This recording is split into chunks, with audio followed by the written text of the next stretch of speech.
Assalamualaikum Sobat Football United, ringan amatiran ala gua. Semoga semuanya selalu sehat-sehat semua sekeluarga. Nah, jadi ada sebuah informasi yang ingin seperti biasa ya gue bahas di video kali ini. Sumbernya sebenarnya cuma satu informasi ini, tapi menurut gue ini menarik ya. Ini terkait dengan pergerakan Manchester United di bursa transfer musim panas nanti, terutama di prioritas-prioritas yang akan dilakukan oleh Manchester United, di mana sudah sering diberitakan lini tengah akan menjadi pusat konsentrasi untuk mendatangkan pemain baru.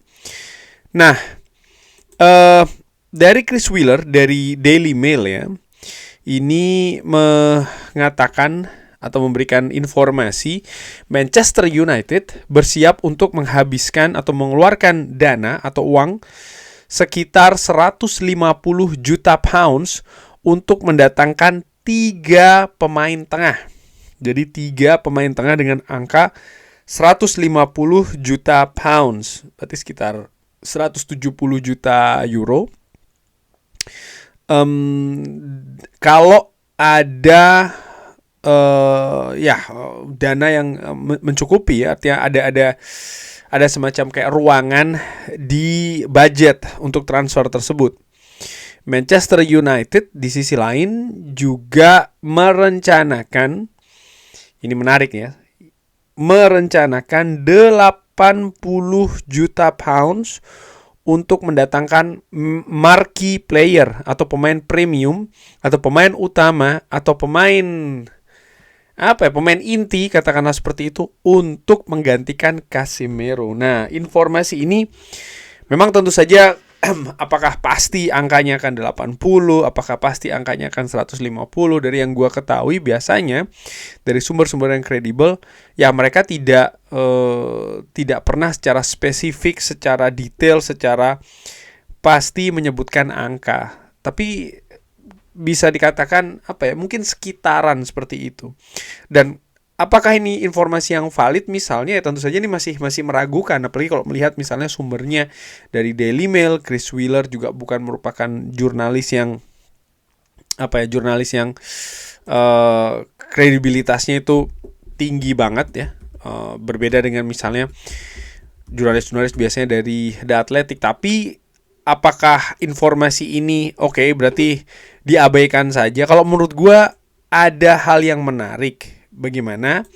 Begini, tadi disebutkan bahwa memang Manchester United ini menargetkan di angka sekitar 80 juta pounds ya, 80 juta pounds untuk mencari pengganti dari Casemiro, di mana budget totalnya itu akan sekitar 150 untuk mendatangkan 3 pemain. Nah, kalau 3 pemain 150, maka kalau dibagi 3 secara rata 50 ya kan. Nah, kalau 180 katakanlah, berarti masih ada sekitar 70 ya, dibagi 2 lagi bisa jadi sekitar 30 atau 40 juta untuk 2 pemain lagi, secara total 3 pemain tengah. Menurut gua rencana ini sebenarnya bukan rencana yang jelek, bahkan rencana yang make sense. Cuman apakah ini memiliki dasar? Kurang lebih seperti itu ya. Apakah rencana ini memiliki dasar? Menurut gua ada argumen yang mungkin bisa dikatakan nampaknya tidak keliru-keliru banget mungkin ya rencana seperti ini. Kenapa? Tadi disebutkan bahwa Manchester United ingin mencari pengganti dari Casemiro. Dan kalau melihat berapa Manchester United mendatangkan Casemiro, itu di angka 70 juta euro di tahun 2022, 4 tahun yang lalu ya. 70 juta euro, 70,6 lebih tepatnya. Nah, tadi disebutkan 80 juta pounds. Kalau kita lihat 80 juta pounds ya, itu gua ingin lihat secara pasti, kira-kira kalau angka 80 juta pounds itu sama dengan 92 juta euro. Berarti katakanlah 90 juta euro. Apakah angka ini make sense ya? Menurut gua iya. Kenapa? Kalau kita melihat apa yang dilakukan Manchester United musim panas tahun lalu, mereka mendatangkan pemain yang paling mahal itu adalah Benjamin Sesko dengan angka 76,5 juta euro. Lalu ada Bryan Mbeumo di angka 75 juta euro, lalu Matheus Cunha 74,2 juta euro. Berarti ya rata-rata pemain di kisaran 75 juta euro. Dan kalau kita lihat ya, 75 juta euro untuk 3 pemain ini, tentu saja ada Senne Lammens ya, tapi tidak gue ikutkan di sana, harganya jauh lebih murah. Tapi dari 3 pemain inilah, Sesko, Mbeumo dan juga Cunha, mereka didatangkan dengan rata-rata 75 juta euro dan mereka memberikan impact yang luar biasa di Manchester United. Mereka memiliki background, memiliki experience, pengalaman di Premier League. Tentu saja tidak dengan Benjamin Sesko, tapi Benjamin Sesko merupakan nama yang sudah lama diikuti oleh Manchester United, diamati, dimonitor oleh Manchester United.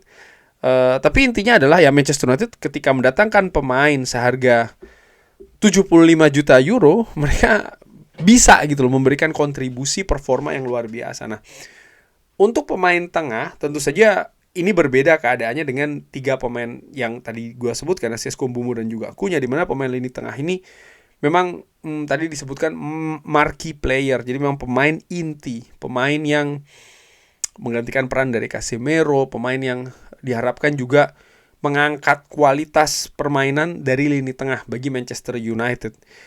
Berapa angkanya ya? Ya kalau gua tadi katakan bahwa angka 80 juta pounds itu sekitar 90 juta euro, dan kalau kita asumsikan atau gua asumsikan bahwa 90 juta euro itu adalah batasan maksimal untuk Manchester United mendatangkan pemain paling mahal untuk musim depan, ya gua berpikir sih itu make sense ya.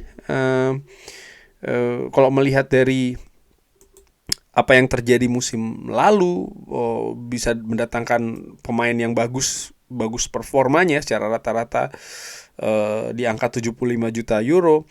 Dan kalau melihat pemain-pemain mahal yang Manchester United datangkan sebelumnya, ya rekor tertinggi tentu saja ada pada Paul Pogba ya 105 juta euro. Lalu ada Anthony 95 juta euro. Lalu setelahnya ada Harry Maguire 87 juta euro. Lalu ada Jadon Sancho di angka 85 juta euro. Dan dari situ tadi sekitar 80 juta pound, berarti sekitar 90 juta euro ya. Apakah mungkin misalnya Manchester United mendatangkan pemain seharga 95 juta euro? Menurut gue bisa saja, tapi itu adalah angka maksimal. Lebih dari itu nampaknya enggak menurut gue. Manajemen pasti akan berpikir daripada keluarin lebih banyak, mendingan cari yang memang sesuai angkanya dengan kemampuan Manchester United. Budget pun juga demikian, dan Manchester United juga tidak hanya mendatangkan 1 pemain, bahkan minimal paling tidak 2 pemain lini tengah ya. Jadi menurut gue nampaknya berita ini make sense, beralasan. Jadi memang Manchester United mengincar pemain untuk marquee player itu maksimal di angka 90 juta euro. Nah, dari situ ya, nih sekarang memasuki bagian akhir dari video ini. Nah, dari situ, dari sekian nama yang saat ini beredar, menurut gua sudah bisa mulai dikerucutkan ini ya. Siapa-siapa saja yang masuk ke angka 90 juta euro. Elliot Anderson jelas tidak menurut gua, karena Elliot Anderson kabarnya bahkan lebih dari 120 juta ya kan.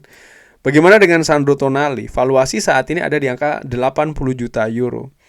Ini tipis-tipis sih menurut gua. Gua yakin Newcastle tidak akan melepas di angka 80 juta euro. Bisa jadi akan lebih dari itu. Sehingga peluang untuk Tonali sendiri pun juga menurut gua tidak besar ya. Bagaimana dengan pemain lain seperti Carlos Baleba? Carlos Baleba kalau melihat atau mengacu apa yang terjadi musim panas tahun lalu, di mana Brighton meminta 100 juta euro atau 100 juta pounds bahkan, ini jelas di luar jangkauan. Tapi kalau melihat angka valuasi dari Transfermarkt ya, dia ada di angka 55 juta euro. Ini angka yang make sense menurut gue.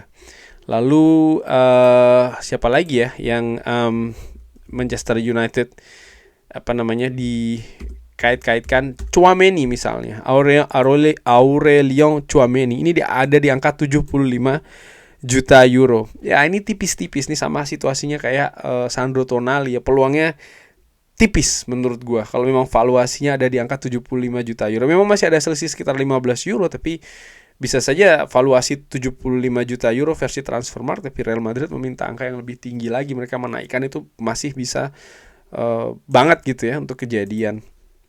Lalu siapa lagi ya? Adam Wharton. Nah, kalau Adam Wharton berapakah valuasinya versi Transfermarkt? Ada di angka 60 juta euro. Ini masih bisa nih Adam Wharton, tapi ada pemberitaan juga yang mengatakan kan Manchester United menganalisa bahwa Adam Wharton ini profilnya hampir sama kayak Kobbie Mainoo, dan Manchester United ingin mencari pemain yang profilnya berbeda, sehingga peluang Adam Wharton nampaknya tidak begitu besar kali ini. Pemain-pemain lain ya yang dikaitkan dengan Manchester United, ya selain nama-nama tadi yang gue sebutkan, nampaknya lebih punya peluang nih untuk didatangkan di Manchester United kalau melihat dari sisi valuasi, kalau melihat dari sisi harga ya. Karena Manchester United tidak mungkin tidak melihat faktor finansial, walaupun mereka akan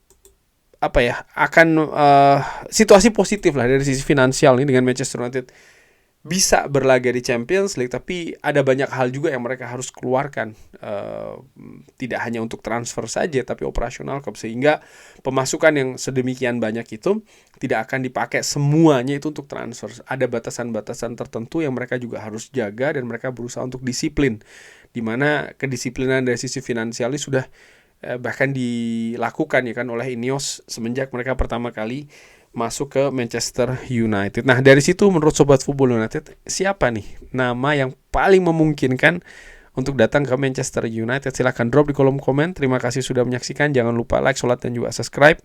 Wassalamualaikum warahmatullahi wabarakatuh. Thank you.